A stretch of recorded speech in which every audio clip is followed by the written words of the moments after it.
Это вечерние новости в студии Анастасия Кобызева. Здравствуйте. Вот главные темы. В Якутии прозвучали первые школьные звонки. В столице региона открылась международная арктическая школа. В чем ее особенность? Новый импульс развития рыбопромышленной отрасли Якутии. Республика заключила соглашение о сотрудничестве с Институтом рыбного хозяйства и океанографии. 46 новых случаев COVID-19, больше всего заболевших в столице.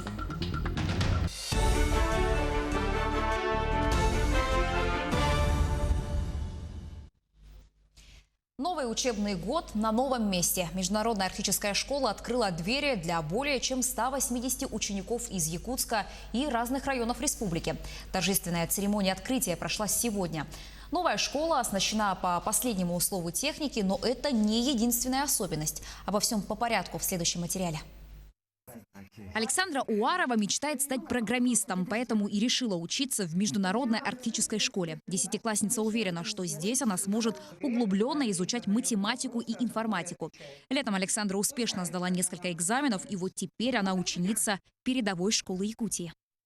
У нас было знакомство с учителем, с детьми, потом была геоматика, это география, информатика, было интересно. Потом мы в приложении смотрели, как это вообще на практике. Все пока нравится? Да, очень. В новой школе будут учиться дети с 5 по 11 классы. Но в этом году из-за пандемии коронавируса пришлось набрать только учеников 7, 8 и 10 классов. Причем это дети не только из столичных школ, но и других районов Якутии. Школьники будут углубленно изучать английский язык. Для этого пригласили лучших иностранных преподавателей. Я был во многих районах Якутии. 15. Был во многих школах, и это лучшее. Лучшее во всем. Оснащение, классы, есть даже бассейн. Приятно быть частью лучшей школы. Ученики Международной арктической школы смогут изучать и другие иностранные языки, например, французский. Практически все дети будут учить его с нуля. Но преподаватель Арут Мажер из Франции уверен, что проблем не будет. Те дети, которые здесь сидели, начинающие. Но это не мешало процесс. Они могли произносить слова по-французски очень быстро и эффективно. Тем более тех, которые говорят по-якутски. Много слов, много звук, хочу сказать, похожих с французским и с якутским, например, ю, р. Так что им легче будет учить французский. Еще одна особенность школы – ребята будут изучать специфику Северного края. Не секрет, что арктическая повестка весьма актуальна не только для нашего региона, но и всего мира. Здесь будут в первую очередь готовить детей, которые в дальнейшем будут заниматься вопросами развития Севера, вопросами развития Арктики. Это очень важно для нашей республики, очень важно для всей нашей страны. Такие задачи ставит и президент Владимир Владимирович Путин. И я уверен, что из стен этой школы будут выходить у нас специалисты и науки, и культуры, и отраслей экономики, социальной сферы.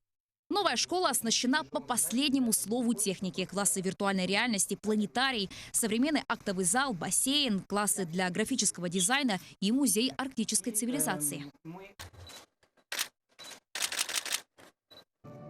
Ученики и учителя Международной арктической школы сегодня получили поздравления со всего мира. Я желаю вам удачи. Изучайте наш прекрасный регион. Я уверен, что в скором времени мы встретимся. Открытие этой школы показывает очередной раз то большое внимание, которое Республика Саха выделяет международному арктическому сотрудничеству и образованию молодежи международной в Арктике. У вас начинается классное время. Время, когда вы будете не только учиться и узнавать что-то новое, но и строить отношения, которые лягут в основу вашего классного будущего. Цените и дорожите этим временем, ребята. Через 2 года школа войдет в систему международного бакалавриата. Сейчас ни у кого нет сомнений, что те знания, которые получат дети в Международной арктической школе, помогут поступить им в любые вузы мира. Для этого есть все ресурсы. Постоянно держать руку на пульсе вице-премьерам поручил глава правительства Михаил Мишустин. Речь на совещании шла о развитии Дальнего Востока. Тем самым Мишустин дал поручение поддержать ряд важных проектов в здравоохранении. В частности, по финансированию первого этапа строительства Камчатской краевой больницы, завершению реконструкции Магаданского областного онкологического диспансера и оснащению Чукотской окружной больницы. Кроме того, правительство планирует сохранить стимулирующие тарифы в дальневосточных регионах на электроэнергию на ближайшие 8 лет.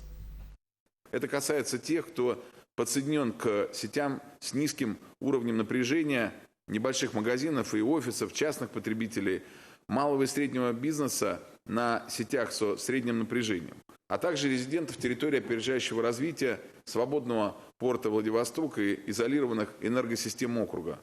Планируется поддержать инвесторов, которые будут строить или модернизировать электростанции в неценовых зонах оптового рынка электроэнергии и мощности. Новый импульс развития рыбопромышленной отрасли Якутии. Республика заключила соглашение о сотрудничестве Всероссийским научно-исследовательским институтом рыбного хозяйства и океанографии. В рамках документа будут вестись работы по сохранению биоразнообразия флоры и фауны водных объектов, разработка и реализация научных программ, изучение вопросов защиты экологии. Институт рыбного хозяйства и океанографии – самый крупный и старейший институт России, который занимается всеми вопросами, связанными с водными биоресурсами. В следующем году институт отметит 140-летие со дня образования. Мы предлагаем начать с более глубокого изучения местных водоемов. То есть выбрать те водоемы, которые мы считаем самые приоритетные. То есть либо те, которые пострадали в результате каких-то воздействий техногенных катастроф, например, которые недавно случились на Вилюе, да, или взять наоборот Лену и изучить целиком Лену в период от 1 до 3 лет. Вот этим мы сегодня займемся и на следующий год получим такую задачу, которую совместно с правительством республики отработаем. Первое мероприятие мы будем участвовать в выпусках осетров 10 числа, буквально через несколько дней. Это компенсационное мероприятие, то есть мы по-другому предлагаем взглянуть на компенсации, которые сегодня организовываются местным предприятием. Теперь о текущей эпидобстановке. В Якутии за сутки выявлено 46 новых случаев заболевания коронавирусом. В Якутске 20, Мирнинском 9, в Нюрнгринском районе 4, в Алданском, Мегино-Кангаласском, Сунтарском, Татинском районах по 2 случая.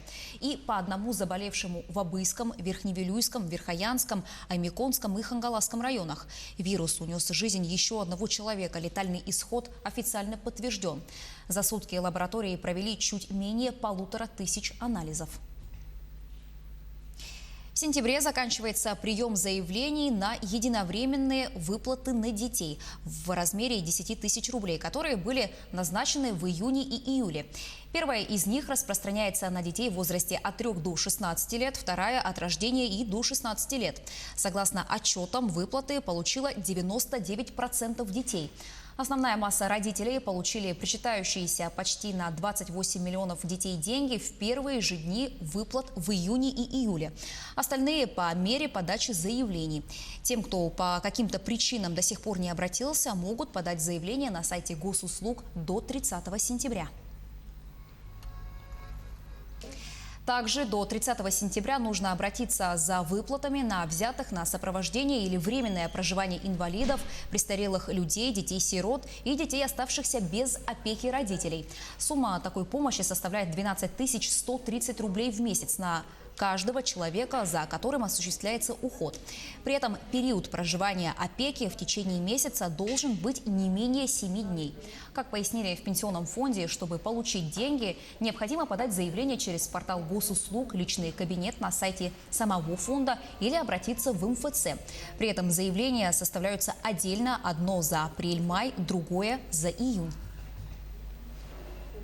Якутян с 1 сентября поздравил глава региона. В поздравительном сообщении Айсын Николаев отметил, что это один из самых торжественных и светлых праздников, который вдохновляет многие поколения на созидание и добрые начинания. В республике более 15 тысяч детей впервые сядут за парты. Им первый звонок известит о начале большого пути в мир знаний и открытий. Наши учащиеся, педагоги, родители в период пандемии показали свою ответственность, целеустремленность и стойкость при переходе на онлайн-образование. И достойно завершили прошлый учебный год. Уверен, мы совместно преодолеем временные трудности, и все усилия, которые вы приложили в учебе и работе, приведут к успехам в жизни, написал глава Якутии. В столице региона более 5,5 тысяч детей впервые переступили школьный порог. Из-за пандемии коронавируса торжественные линейки прошли только для учащихся первых классов с соблюдением всех мер безопасности. Подробности у моей коллеги Агафьи Гоголевой.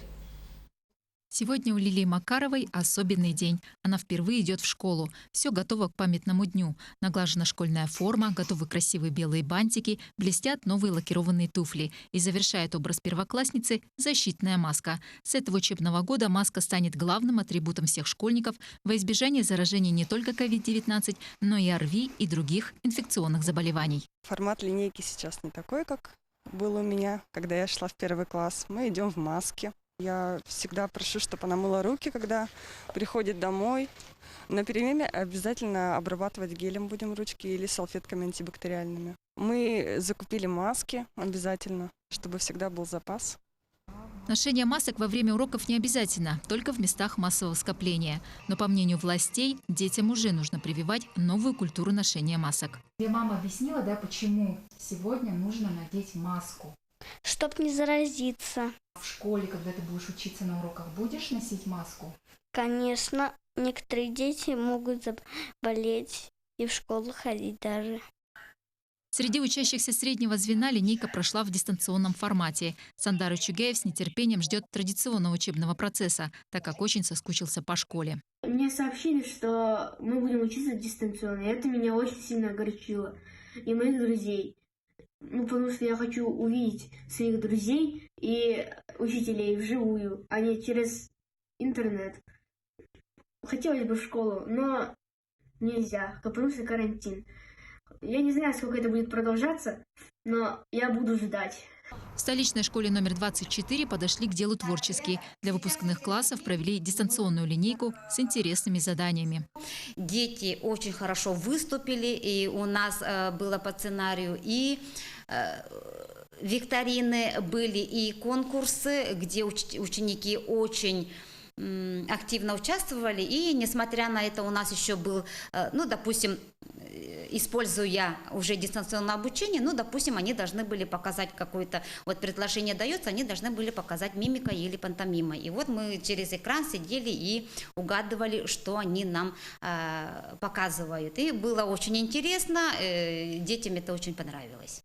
По данным Управления образования города, учиться непосредственно в общеобразовательных учреждениях будут только первоклассники с соблюдением всех санитарных норм.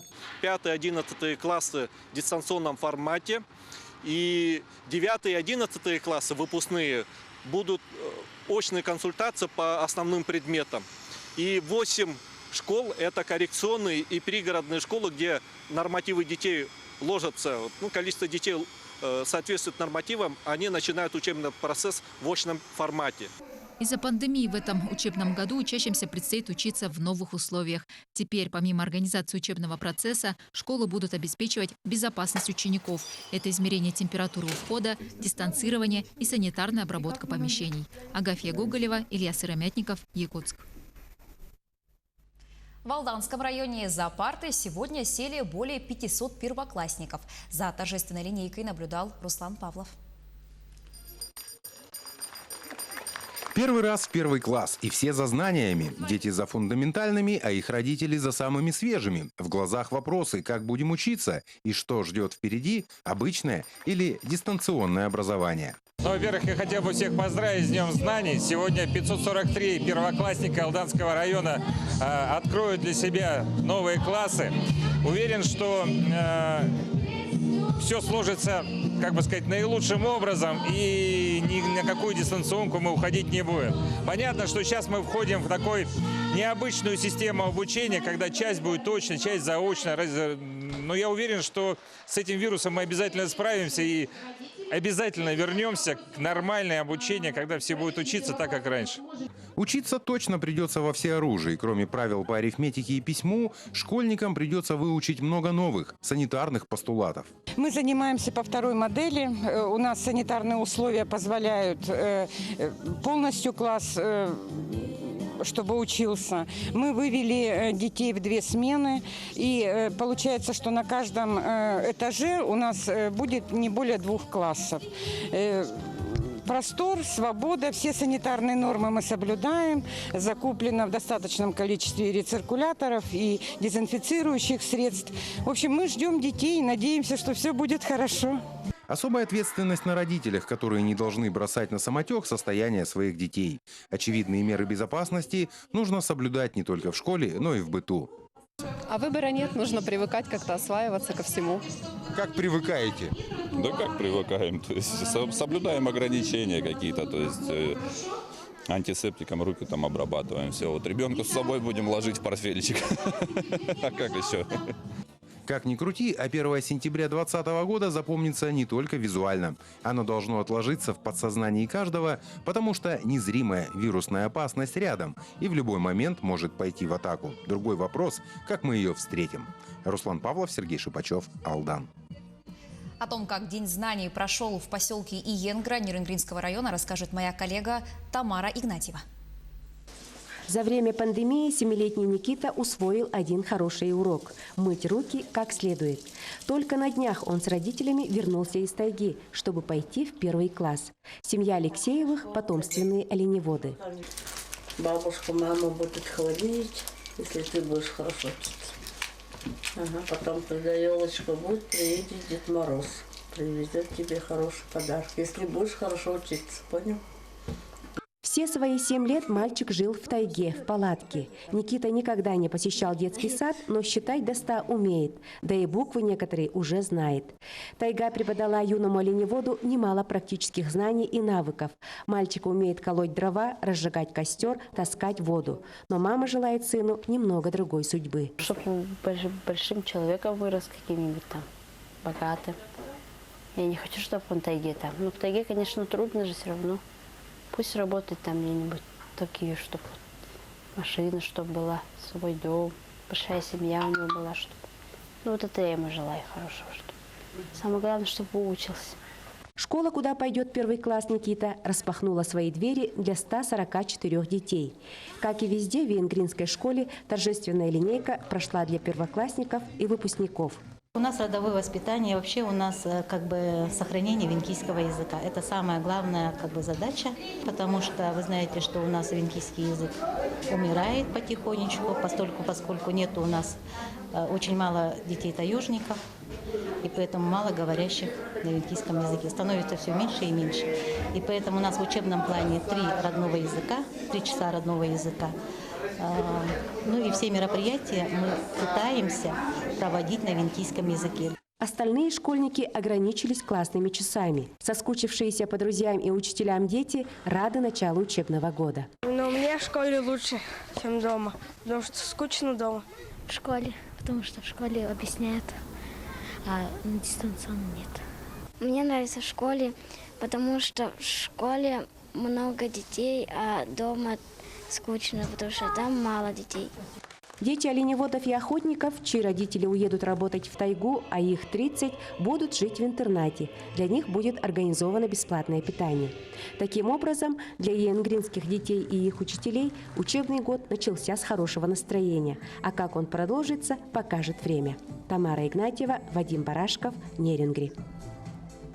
На этом все. Наши корреспонденты продолжают следить за развитием событий. Не переключайтесь.